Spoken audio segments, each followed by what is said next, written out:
Kembali lagi bersama Mo Film di sini. Gimana kabarnya? Masih gabut? Mau main gak punya cuan?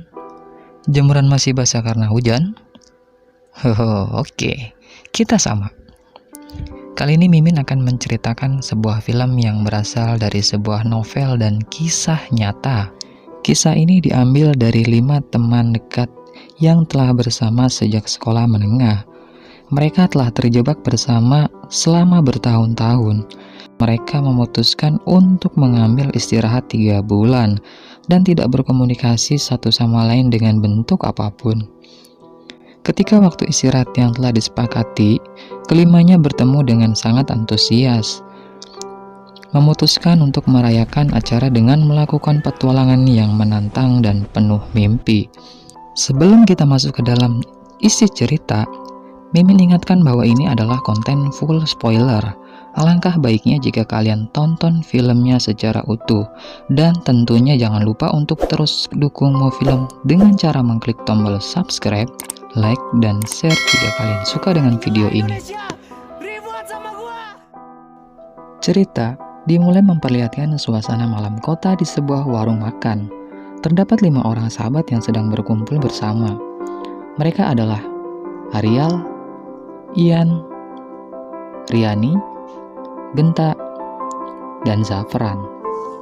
Persahabatan mereka sudah terjalin selama 10 tahun tanpa melewatkan satu kesempatan pun untuk berkumpul bersama. Keseharian mereka selalu diisi dengan hobi masing-masing yang sangat menarik dan unik tentunya.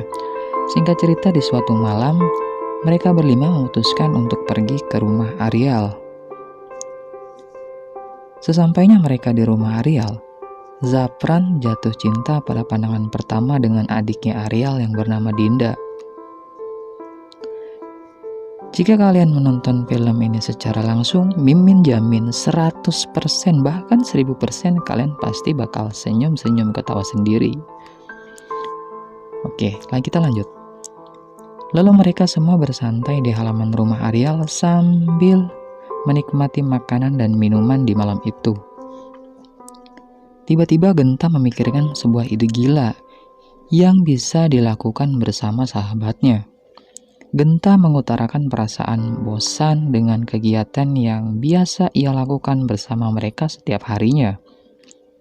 Ian dan yang lainnya pun merasakan hal yang sama di saat itu. Lalu Genta mengatakan idenya tersebut kepada mereka. Kalau mereka tidak boleh bertemu dan tidak boleh menelpon dan lain-lainnya. Karena di 3 bulan itu banyak impian yang mereka masing-masing harus kejar. Mereka mencoba keluar dari zona nyaman demi impian yang belum mereka capai. Sampai tanggal yang mereka telah tentukan, yaitu 14 Agustus, Genta telah menyiapkan rencana pada tanggal tersebut. Rencana itu pun akan disampaikannya 1 minggu sebelum tanggal 14 Agustus agar mereka semua bisa menyiapkan beberapa persiapan sebelum pertemuan mereka. Dan itu adalah malam terakhir bagi mereka semua bisa berkumpul sebelum tanggal 14 Agustus. Singkat cerita, 1 bulan telah berlalu. Dengan kesibukan mereka masing-masing, mereka masih tetap berkomitmen atas kesepakatan yang telah mereka buat. Berpindah latar di kediaman rumah Ian. Kali ini Ian bertekad untuk fokus menyelesaikan kuliahnya. Pria bertubuh gempal yang hobinya makan mie dan suka nonton filmnya kakek Odading Mang Oleng ini perlahan menunjukkan perubahan di akademis akibat perjanjian 5 sahabat tersebut. Lalu kita dibawa ke tempat Arial. Ia pun kini mencoba melakukan hal baru yang belum pernah ia lakukan, yaitu berkenalan dengan seorang perempuan.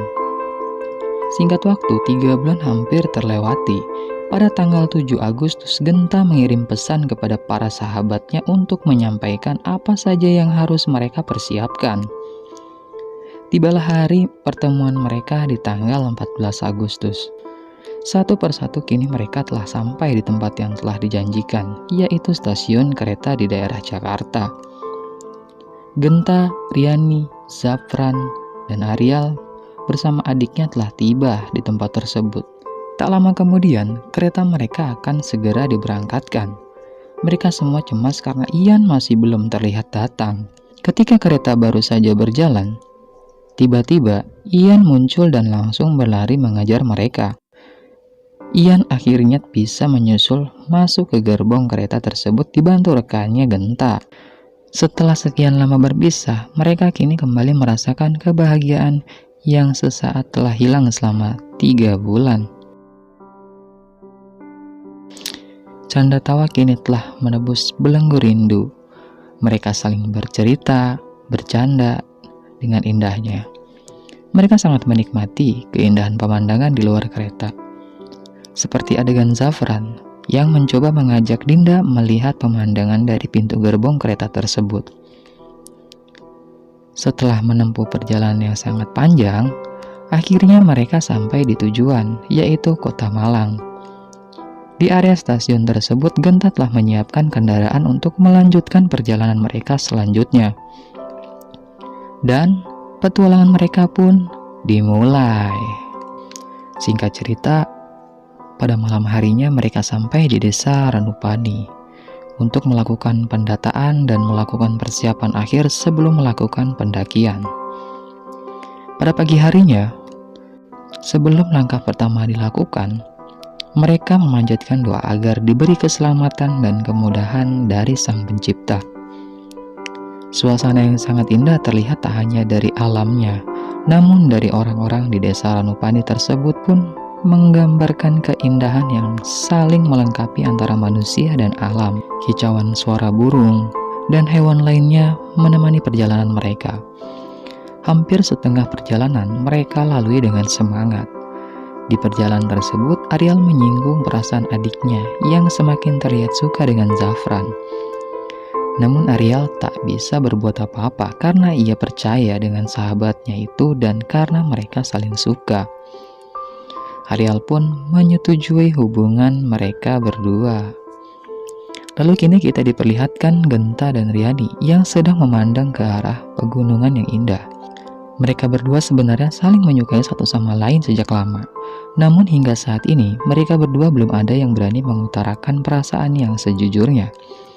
Ketika Genta hendak ingin mengatakan perasaan kepada Riani, tiba-tiba teriakan Dinda membuat Riani dan Genta kaget dan bergegas menghampirinya.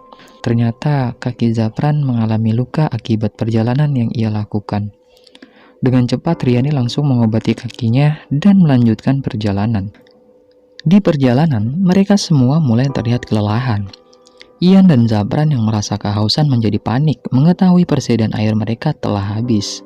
Namun, seketika itu juga Zafran melihat solusi permasalahan yang mereka hadapi. Ternyata mereka telah berada di surganya Gunung Semeru, yaitu Ranu Kumbolo. Ranu Kumbolo adalah sebuah danau yang terletak di dalam Taman Nasional Bromo Tengger Semeru, Jawa Timur, Indonesia. Danau ini merupakan bagian dari rute termudah yang berasal dari Ranupani menuju puncak Gunung Semeru. Akhirnya mereka memutuskan untuk beristirahat sejenak di tempat tersebut. Ian yang tahu bahwa Genta menyukai Riani mencoba memotivasi Genta agar berani mengutarakan isi hatinya. Genta pun mengungkapkan bahwa ia masih belum membedakan perasaan di hatinya. Karena sebuah cinta itu harus diungkapkan. Tidak ada cinta yang tidak diungkapkan, kecuali oleh orang yang terlalu mencintai dirinya sendiri. Terlihat jelas bahwa Ian sangat peduli akan perasaan para sahabatnya itu. Setelah beristirahat, mereka kembali melanjutkan pendakian. Sampai di sebuah jalur yang memiliki nama Tanjakan Cinta, Genta mengatakan bukit tersebut memiliki bentuk seperti hati. Genta juga mengatakan mitos bukit itu, jika selama mereka menaiki bukit itu dan terus memikirkan orang yang dicintai, nantinya semua mimpi mereka tentang cinta mereka bakal terwujud dengan syarat tidak boleh melihat ke bawah. Lalu Ian dan Zapran yang mempunyai keinginan cinta yang kuat, dengan cepatnya mereka berdua mendahului sahabatnya mendaki bukit itu. Hal lucu terjadi. Di tengah semangat mereka berdua menghayalkan dan mengejar impian cinta mereka, tiba-tiba Genta mengatakan sesuatu kepada mereka berdua dari bawah. Dengan tululnya, secara bersamaan mereka berdua tanpa sadar malah menoleh ke belakang. Setelah mereka sadar, akhirnya mereka berdua bertengkar dan ditertawakan sahabat lainnya yang berada di belakang. Singkat waktu, mereka kini telah sampai di tempat yang bernama Kalimati. Hujan abu vulkanik membuat mereka semakin mempercepat perjalanan karena gunung tersebut adalah gunung aktif. Pos demi pos telah mereka lewati hingga malam tiba. Mereka masih bersemangat melanjutkan pendakian yang semakin sulit dilewati. Setelah lelah, mereka kemudian mendirikan tenda untuk beristirahat malam itu. Di depan api unggun, Genta mengatakan bahwa perjalanan mereka tinggal sedikit lagi dan akan semakin sulit serta berbahaya tentunya, karena mereka akan benar-benar mendaki. Jarum jam telah berada di angka 2. Sudah saatnya bagi mereka melakukan perjalanan terakhir untuk sampai di tujuan. Setelah melakukan doa bersama dengan semangat ikatan cinta persahabatan, mereka memulai pendakian bersama-sama. Di tengah perjalanan, mereka semua sempat berhenti, melihat pemandangan yang membuat mereka terharu. Bertepatan pada tanggal 17 Agustus, terlihat pendaki lain melakukan penaburan bunga di salah satu tempat, sambil berdoa untuk para pejuang Indonesia yang telah memberikan nyawanya untuk ditukar dengan kemerdekaan.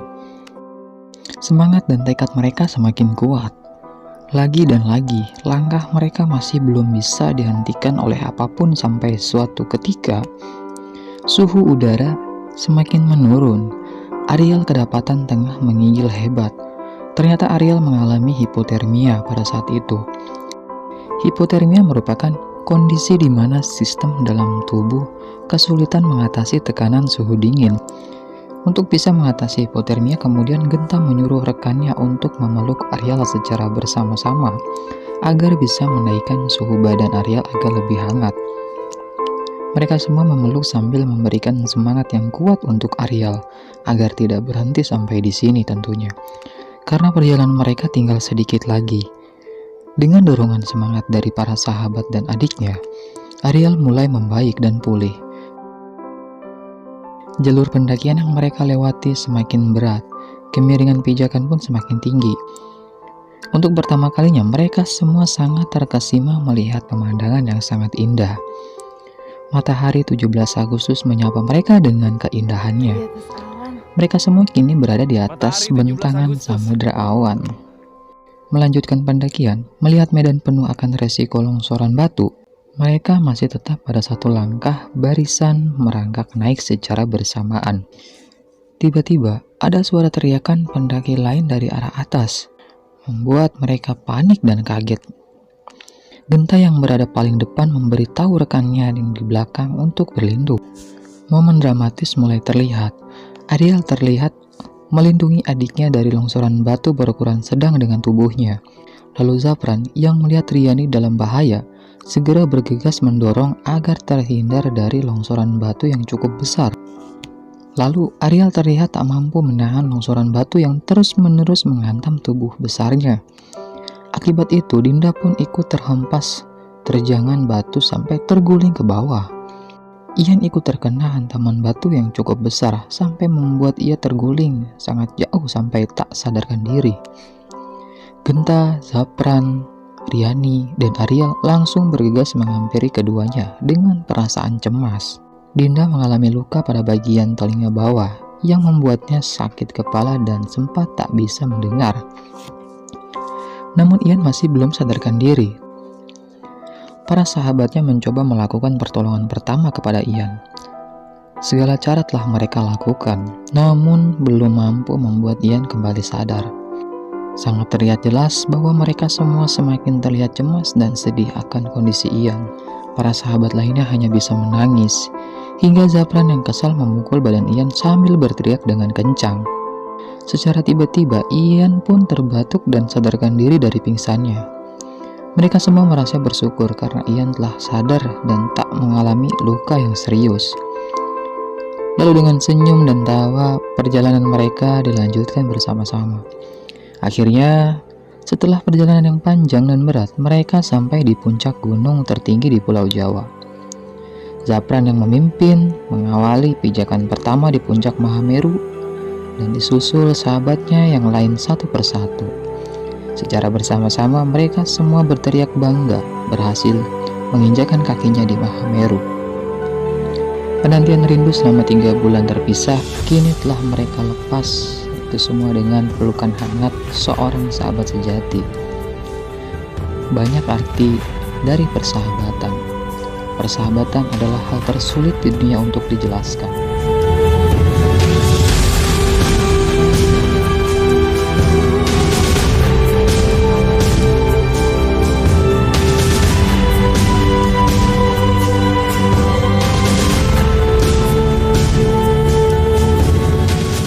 Setelah itu, satu persatu mereka pun mempertanggungjawabkan impiannya masing-masing. Dan beberapa tahun kemudian, mereka semua tidak lagi berkumpul berlima seperti biasanya, melainkan bersembilan karena Ariel dan Zapran telah mempunyai anak, dan Ian yang telah menikah dan mempunyai anak juga tentunya. Dan alur film 5 cm pun berakhir.